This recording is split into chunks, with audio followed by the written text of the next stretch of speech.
Itulah orang-orang yang ada di dalam Yesus. Hidupnya berguna bagi banyak orang. Hidupnya menjadi berkat bagi banyak orang. Dia pekerja yang keras. Dia bukan seorang pemalas.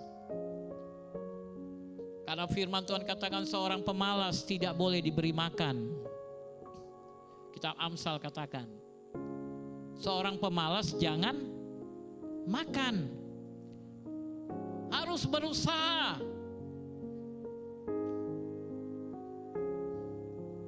Ini yang selalu saya ajarkan di dalam gereja Elim ini, saudara. Makanya ketika ada kesempatan, orang-orang yang mengajak kerjasama untuk memberi, saya bilang kita prioritaskan kepada orang luar. Ajak jemaat untuk memberi. Kenapa? Karena kunci untuk diberkati adalah memberi. Orang luar tidak tahu itu. Mereka kalau bisa gini, keliling kemana-mana untuk gini, saudara. Oh, ada bantuan sana, ada bantuan sini, ada bantuan ini. Anak-anak Tuhan gak seperti itu. Anak-anak Tuhan lebih bagus dia cangkul korek parit untuk dapatkan makanannya, saudara. Kutip-kutip botol di pinggir jalan lebih baik untuk mendapatkan makanannya dan bahkan bisa kasih orang lain.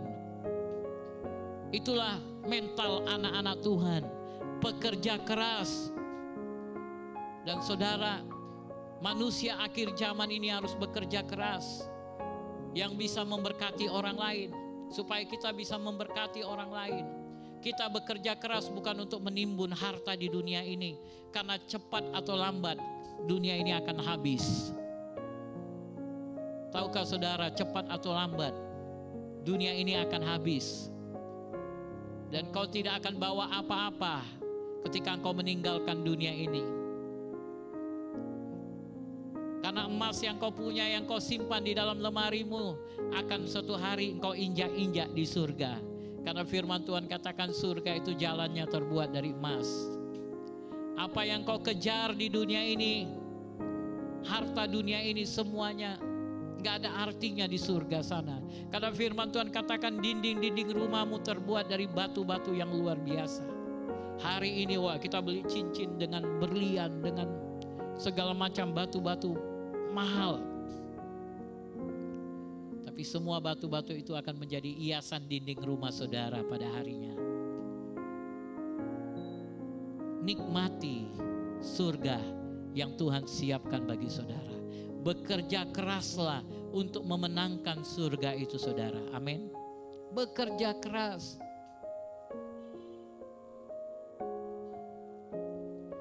Selalu kalau ada yang meninggal, orang mimpi, wah, ada rumah bagus, ada rumah yang sedang dibangun.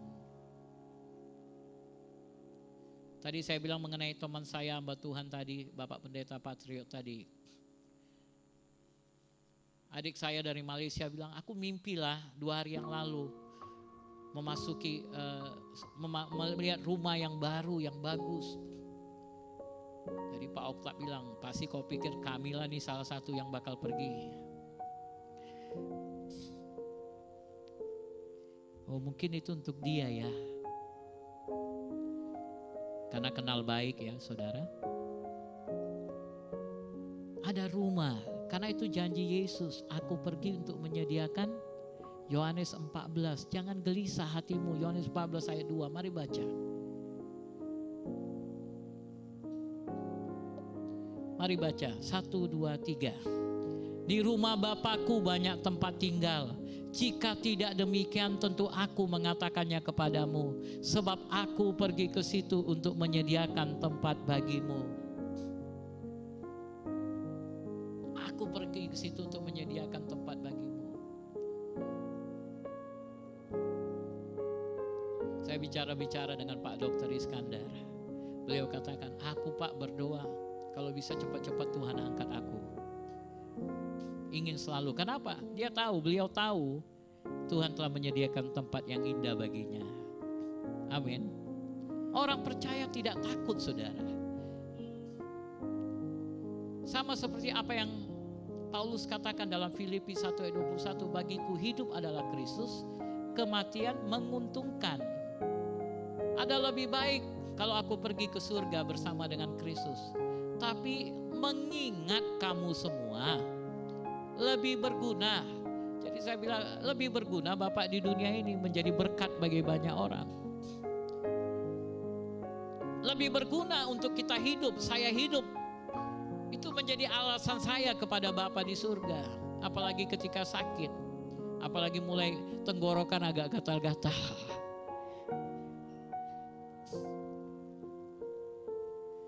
Karena gatalnya lain pun sekarang ini kan langsung pikiran. Ya jangan-jangan ada.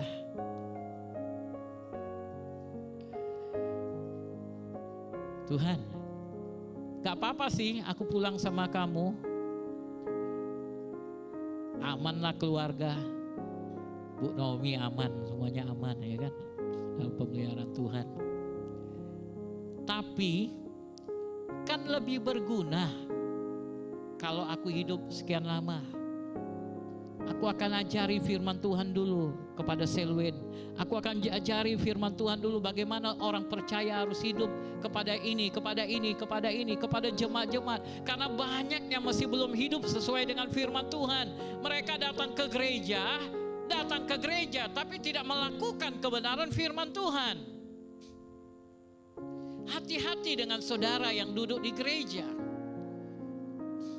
Hati-hati. Banyak orang Kristen yang menerima banyak pukulan. Di rumahnya berganti-gantian orang sakit. Di rumahnya berganti-gantian musibah. Di rumahnya berganti-gantian banyak sekali hal-hal yang tidak berkenan. Kenapa? Lukas 12 ayat 47-48. Mari kita baca. Lukas 12 ayat 47-48. 1, 2, 3.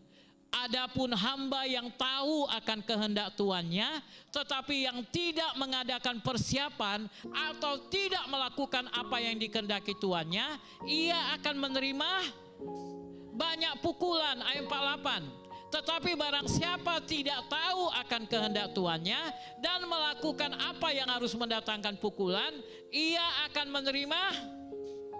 Oke, stop sampai di situ dulu. Jadi jangan terkejut kalau engkau lihat di luar sana, kok kayaknya orang-orang yang gak percaya Yesus itu sedikit pukulan. Padahal dia buat ini, karena dia gak tahu kebenaran. Karena dia tidak tahu kebenaran, maka dia melanggar kebenaran.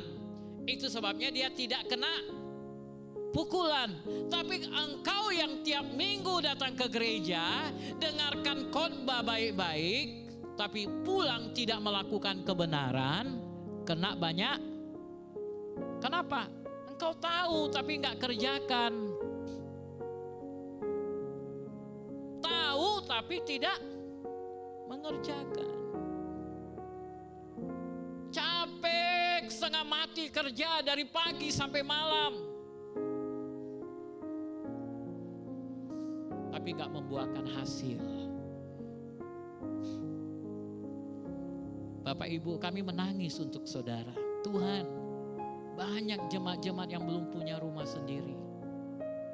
Walaupun kami hanya tinggal sementara di dunia ini, mereka tetap butuh rumah sendiri. Butuh rumah sendiri. Tapi kami nggak bisa buat apa-apa. Kenapa? Karena kebenaran yang kami ajarkan tidak saudara lakukan. Kebenaran yang kami ajarkan tidak saudara lakukan. Kami berdoa, Tuhan berkati mereka, berkati mereka, berkati mereka. Tapi sampai hari ini banyak yang gak melakukan kunci-kunci untuk diberkati. Ayat 48 bilang apa tadi? Setiap orang yang kepadanya banyak diberi, daripadanya akan banyak dituntut. Kepada siapa yang banyak dipercayakan, daripadanya akan lebih banyak lagi dituntut. Saudara, saya nggak sungkan bicara mengenai memberi kepada saudara. Karena inilah kunci kunci untuk diberkati. Hari ini keadaan saya masih baik-baik dan sangat baik karena saya belajar memberi. Saya buat keputusan, Tuhan, kalau bisa aku gak akan kasih uang persembahan yang warna biru. Minimal 1 merah. Minimal 100.000. Berikan kemampuan kepadaku untuk memberikan yang terbaik kepadamu. Karena saya butuh uang banyak, saya butuh berkat Tuhan. Kunci untuk dapat berkat Tuhan, memberi. Saya tahu itu kuncinya. Saya punya anak 3. Saya punya kebutuhan ini, bayar kredit mobil, bayar ini semuanya. Saudara bisa tanya kepada bendahara, berapa persembahan setiap minggu? Jangan saudara pikir dengan uang persembahan saudara, maaf ya, saya harus katakan ini. Dengan uang persembahan itu akan mencukupi kehidupan saya. Enggak. Apalagi masih banyak yang kasih 2.000, kasih 5.000. Enggak jujur di hadapan Tuhan. Masih banyak yang sampai hari ini tidak memberikan perpuluhan. Masih banyak yang enggak takut Tuhan, saudara. Hanya sekedar datang gereja, tapi tidak hidup dalam takut Tuhan. Kebenaran saudara yang saudara bangun, saya enggak bisa buat apa-apa kalau hidup saudara seperti itu. Bukan kami tidak berdoa. Setiap malam kami berdoa di sini. Tanya itu yang tinggal di gereja. Di sini setiap malam kami duduk berdoa kecuali hari Rabu, hari Sabtu. Kami berdoa untuk setiap jemaat. Tapi kenapa banyak yang tidak mengalami terobosan-terobosan dalam hidupnya? Puji Tuhan, ada yang mengalami terobosan-terobosan. Saudara hari ini punya rumah sendiri. Saudara yang dulu bukan siapa-siapa, gak punya apa-apa, tapi hari ini karena kesetiaan saudara melakukan firman Tuhan, saudara mendapatkannya. Tapi sayangnya masih banyak. Kau bekerja keras itu baik. Tapi belajar untuk memberikan yang harus kau berikan. Karena berilah maka kamu akan jangan kau suka menerima. Saya mendidik saudara dengan sedikit keras. Karena itulah gereja, pemuritan. Saudara bukan jemaat, saudara murid. Yesus katakan pergi, jadikan segala bangsa menjadi muridku. Jadikan segala bangsa menjadi murid. Murid harus melakukan apa yang disampaikan oleh guru. Bahkan banyak tugas-tugas yang guru berikan. Mau gak mau engkau harus banyak mengerjakan, belajar. Sekarang ini banyak orang tua yang mau gak mau jadi guru di rumah bagi anak-anaknya. Apalagi kalau anak-anaknya masih kecil, mau gak mau, oh pak, ma, daddy, mami. Ya apa boleh buat, itu resiko sebagai orang tua. Selama ini dengan gampang kita serahkan sama guru, bayar uang sekolah. Kita pikir selesai sudah. Sekarang tugas kita bertambah dengan situasi ini. Ya puji Tuhan, kau punya kesempatan lebih banyak untuk bisa mendidik anak-anakmu. Amin. Bersyukur untuk hari ini, bersyukur untuk saat ini. Jangan kau mengeluh dan mengeluh, karena mengeluh tidak akan menambahi apapun bagi hidupmu. Dan karakter yang keempat, Raja Wali. Raja Wali, saya sudah sering menyampaikan ini kepada saudara. Tuhan sering berbicara mengenai Raja Wali. Orang-orang yang menanti-nantikan Tuhan akan terbang tinggi bagaikan Raja Wali. Seumpama Raja Wali yang naik terbang.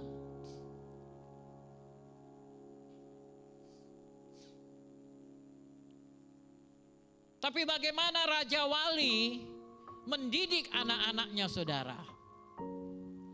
Firman Tuhan juga menggambarkan Tuhan itu bagaikan Raja Wali. Raja Wali ini bukan burung-burung sembarangan. Bukan burung yang sembarangan. Berbeda dengan burung gereja, berbeda dengan burung-burung lain. Kalau burung-burung lain mengepak-ngepakkan, capek sekali sayapnya. Kalau Raja Wali enggak, dia tinggal bentangkan sayapnya. Dia akan pakai tantangan angin. Semakin kencang angin, dia semakin bisa terbang tinggi. Dia tahu memanfaatkan kekuatan musuh. Dia tahu bagaimana memanfaatkan situasi yang terjadi. Itulah Raja Wali. Dan Tuhan menggambarkan orang-orang percaya di akhir zaman ini bagaikan burung Raja Wali. Dan bagaimana Raja Wali mengajarkan anak-anaknya di dalam Bilangan pasal yang ke-32. Bilangan pasal yang ke-32.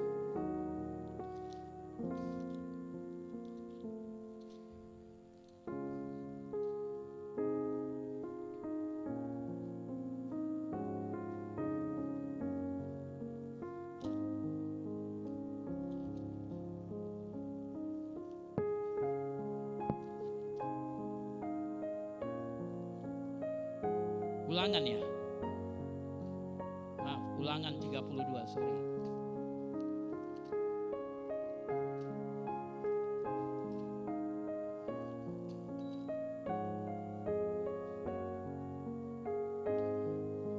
Ulangan 32 ayat 11. Laksana Raja Wali menggoyang bangkitkan isi sarangnya, melayang-layang di atas anak-anaknya, mengembangkan sayapnya, menampung seekor dan mendukungnya di atas kepaknya. Demikianlah Tuhan sendiri menuntun dia dan tidak ada Allah asing menyertai dia. Bagaimana Tuhan menuntun anak-anaknya? Tuhan, saudara, Raja Wali itu buat sarang besar. Dan dia buat sarang di gunung-gunung tinggi, di pokok-pokok yang tinggi. Dia buat sarangnya dari segala macam ranting-ranting, bahkan dari ranting-ranting yang berduri, yang kokoh dan kuat. Duri di bawahnya, supaya tujuannya tidak ada musuh datang dari bawah. Anak-anaknya aman. Tetapi ketika dia lihat anak-anaknya sudah mulai besar, apa yang dia lakukan supaya anaknya mandiri dan belajar terbang? Dia akan hancurkan sarang-sarang itu sedikit demi sedikit. Anak-anaknya yang selama ini merasakan kasih sayang Tuhan. Pada waktu engkau percaya Yesus pertama kali, kasih mula-mula, engkau merasa oh Tuhan itu baik, Tuhan itu baik. Semua doa-doamu dijawab oleh Tuhan. Tapi dalam perjalananmu, perjalanan imanmu, kok lama-lama engkau merasa kok Tuhan enggak menjawab doa saya.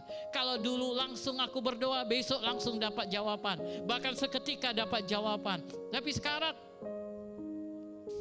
udah bertahun aku berdoa kok nggak ada jawaban. Karena waktunya Tuhan mau engkau terbang. Dan waktu Tuhan mau engkau terbang, saudara, dia mulai hancurkan sarang itu. Tempat kenyamananmu dihancurkan.